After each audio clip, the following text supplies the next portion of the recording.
De tempo em tempo, a graça de Deus concede à Terra a vinda de missionários iluminados para ajudar na evolução da humanidade.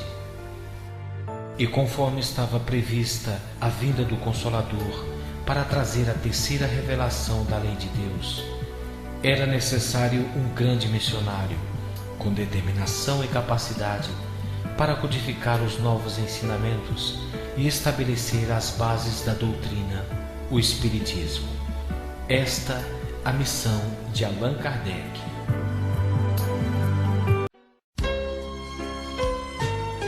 Allan Kardec nasceu em 3 de outubro de 1804, na cidade de Lyon, França, e foi batizado com o nome Hippolyte Léon Denisard Rivail.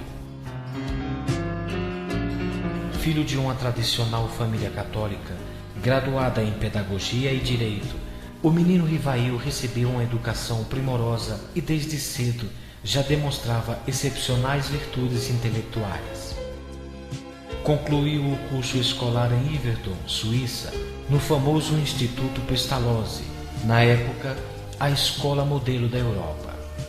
E não apenas isso, Rivail tornou-se o mais célebre seguidor do respeitado educador Johann Pestalozzi, o grande reformador do método educacional. Antes mesmo de chegar à conclusão do curso, o menino já dava aulas de reforço aos colegas. Aos 18 anos, já era bacharel em Ciências e Letras, além de poliglota. Falava fluentemente alemão, inglês, italiano, espanhol, holandês, além de sua língua nativa, o francês. De volta à terra natal, trabalhou como pedagogo e tradutor literário.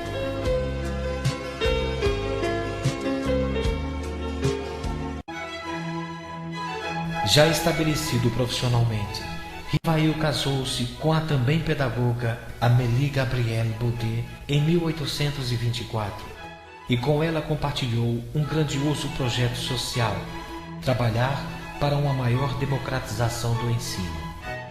O próprio casal abriu salas de aulas gratuitas para diversas disciplinas aos mais humildes.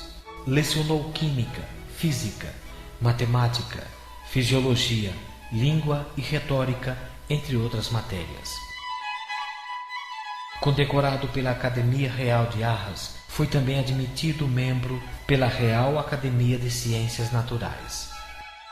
No século XIX, em Paris, um estranho fenômeno despertou o interesse do professor Hippolyte Léon Denisard Rivail. As reuniões de mesas girantes ganhavam cada dia mais adeptos, mas ninguém conseguia explicar como as mesas podiam responder a perguntas fazendo ruídos e movendo-se no ar, sem apoio algum. O professor foi convidado para uma sessão espiritual na casa de amigos, bastante desconfiado das manifestações. Mas, comprovando a veracidade dos fenômenos, achou-se diante de uma nova ciência, com a qual vislumbrou conhecer a dimensão espiritual e os seus habitantes, os espíritos.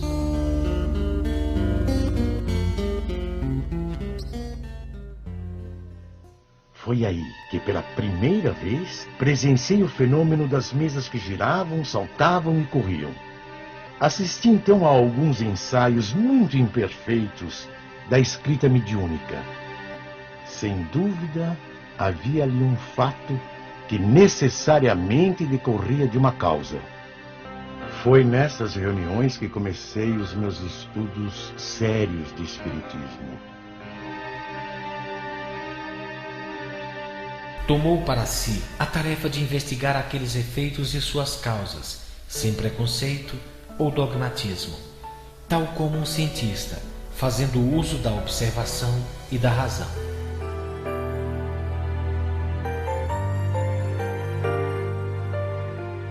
Numa dessas sessões, Rivail foi informado da missão que lhe estava destinada: codificar o ensino dos espíritos.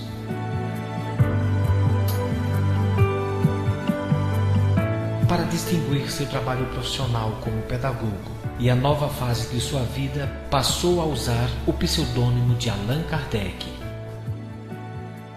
Conforme revelação da espiritualidade, esse nome era o mesmo que havia usado em uma reencarnação, quando havia sido um sacerdote druida. Estava inaugurado o trabalho da codificação espírita.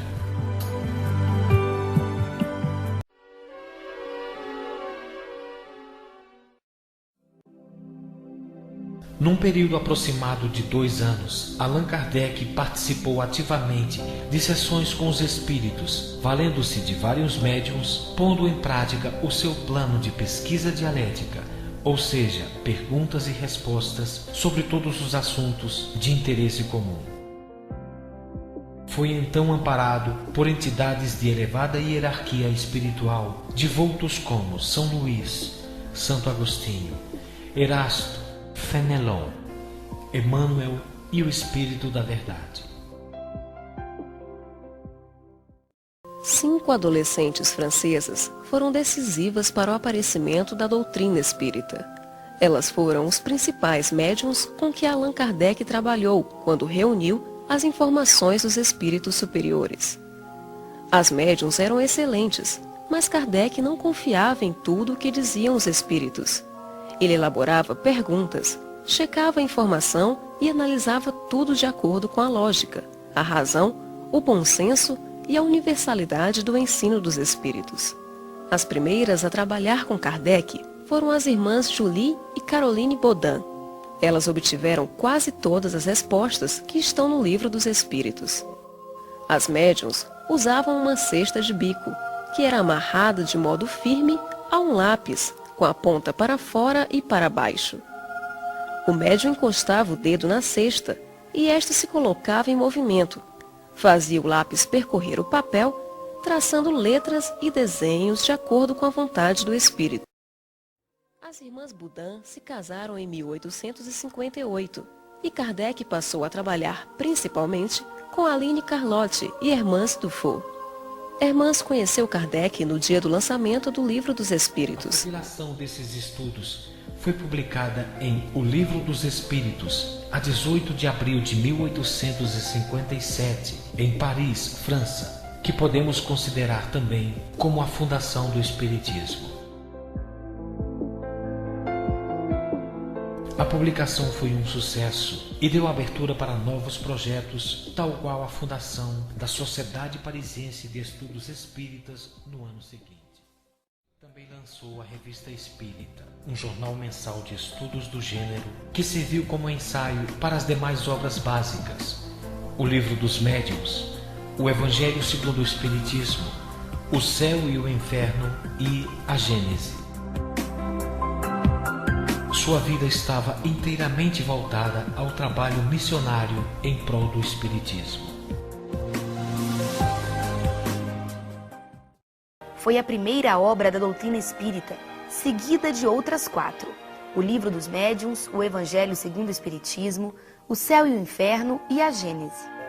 Os espíritos evoluídos nos ensinam que o ser humano que se liberta da matéria, por não priorizar as futilidades mundanas e por cultivar o amor ao próximo, aproxima-se da natureza espiritual. A moral dos espíritos superiores se resume como a do Cristo nesta máxima evangélica: fazer aos outros o que queríamos que os outros nos fizessem. Isto é, fazer o bem e não o mal.